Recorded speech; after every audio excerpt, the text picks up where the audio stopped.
Hey guys, welcome back to my channel. Now once again, as I say at the start of every single video, I don't know what the fuck is going on with my hair right now. It's just a big ass bush pig mess because I was playing around with some hair chalks earlier, but let's just stop talking about my fucking hair for a change. Before I get onto the video, what is on my lips is Stone by Dose of Colors, which is my new favorite. Okay, so today's video is going to be like a big sort of story time video, but it's not going to be one story, it's going to be a few, and they're going to be my most embarrassing moments.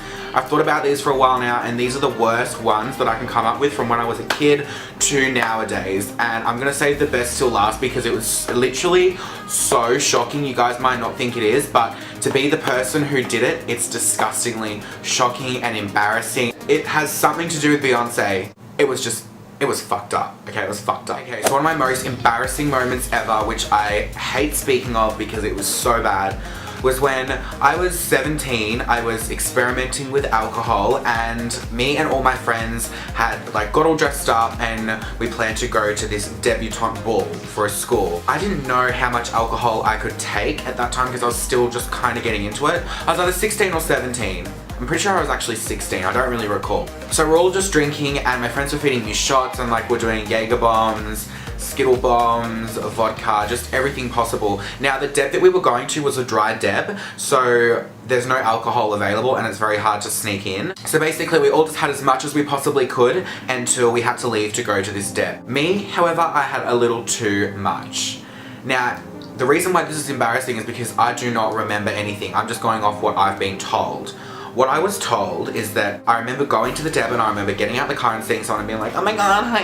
I got told that I was crawling around, I fell into a bush, and I wasn't allowed into the hall where the deb was being held. I just remember crawling around and then someone told me that I vomited somewhere and everyone, I can't believe I'm repeating this. Everyone up on the hall thing, there's a balcony. Apparently everyone was just watching me, and honestly I couldn't give two fucking shits what people think. Think what you want, I know I was an absolutely fucking mess. And then, what makes it even worse was, somehow, I don't know what happened, I think I might have called one of my old best friends at the time. I told her and I'm like, can you come and get me? And so she had been drinking in the other town where I lived, because this was in a different town. So she had been drinking and she drunk drove to get me so my parents didn't find out. Somehow, I don't know how, but my parents ended up getting a phone call to come and get me too. So she could have lost her license and then they came and got me anyway. So it was totally pointless for her to even come in the first place. Yeah, the reason why it was so embarrassing is because it took me forever to get over, and I literally will never ever forget it. And every single time my mum brings it up, I'm like, can you just fucking not go there? Shut up. Now, this is an embarrassing moment that I actually have not done once or twice. I kind of do it all the time, and it's not intentionally, it's not on purpose. It's completely by accident, and I don't know why I do it because I seem so up myself, and I don't want people to think that I am more up myself than they already think that I am up myself, and this just makes it completely worse. So when I'm being served or something, let's just do an example of what happened a few weeks ago. I was in Big W and I was donating something to some cause, $2 or something to this cause. Anyways, you had to write down a little thing, but she would do it for you. So she was kind of just standing there with a pen ready to write my name. And she's like, I'm just yeah, that's fine. Yeah, no, you can do $2 or whatever. And so she's kind of standing there awkwardly with a pen ready to write this paper. And she's like, oh, your name? And I'm like, huh? She's like, what's your name? And I'm like, oh, sorry, my name's Michael. I expected her to know what my name was. How up yourself can you get? But that wasn't my intention of it. I just don't think, because it's such a small town, I just think everybody knows each other. Clearly fucking not. I was so embarrassed, my friend just kind of looked at me and went what the fuck are you doing? Here's another embarrassing moment that I have. When I was younger, I was about 9 or 10 years old, I think, and I shat myself. I'm not joking, I literally shat myself. I remember I had gastro or something and I wasn't sitting on the couch, but I was sitting down next to the couch and resting my back on the couch, and my stomach was just kind of next minute, literally shat everywhere. I had to go to the bathroom and get the shit out, and I don't know how old I was. I think I said I was 9 or 10. I don't really recall. I don't really want to recall how old I was.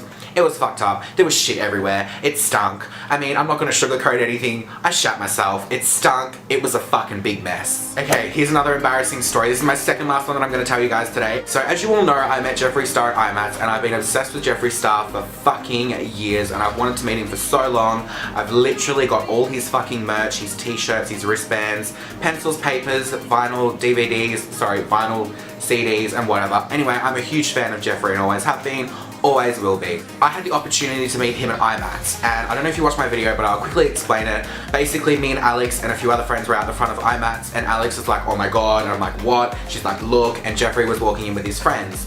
And it was his birthday that day. And he just kind of walked past and like said a few things and whatever, and I was just like so shocked to like even see him there in the flesh. And as he went inside and he left, I said to Alex, I'm like, oh my god, Alex, it's his birthday, no one said happy birthday, and she was like, and I'm like, fuck, and I'm like, it's okay, I'll meet him later, we'll do it later. Met him, completely forgot to say happy birthday. I was like, Jeffree, I've loved you for so many years, I've waited so long for this. He's gonna think that I'm such a shit fan for not remembering his birthday nor saying happy birthday. And after I met him, I felt so fucking bad. I didn't want to like scream out happy birthday. Also, like, I forgot to tell you happy birthday. How fucking embarrassing. Okay, let's move on to my most embarrassing story that has to do with Beyonce. I met Khloe Kardashian for the second time around, actually, I don't know when it was, maybe 6 months ago, I don't know. And the guest makeup artist was Beyonce's makeup artist, and his name is Sir John. So his name is Sir John. Sir John. So we were waiting outside the hotel just to see if we could get a glimpse of Khloe, you know, the day before, because we were just kind of like bored as fuck. So I'm just like, why don't we just go see if we can find Khloe, but we didn't. But turns out Sir John kept walking in and out, and Malika and like Jen Atkin, which is the hair artist and whatnot. So I wanted to ask Sir John a question before the seminar the next day. To get his attention, I'm never gonna get over this. I said, excuse me, John. John. I called him John. And he corrects me. Beyonce's makeup artist corrected me and said, Sir John. And I'm like, oh, sorry. I'm still so embarrassed by it. Like, to this day, Michael Finch got corrected by Beyonce's fucking makeup artist. How fucking embarrassing. And it still kills me that I actually said that and that he had to correct me. I'm done. Anyway guys, I hope you enjoyed this video. If you did, give it a thumbs up, and if you're new here, subscribe. By the way, I don't know if I've already said it before, but thank you so much for 20,000 subscribers. So happy. I'm currently at 20.6 thousand subscribers, almost at 21,000. It's happened very, very, very quickly. Like, my subscribers are starting to grow quicker, and it's really, really, really good. So if you guys enjoyed this video, don't forget to give it a thumbs up, and I'll see you all in my next one. Bye! Bye!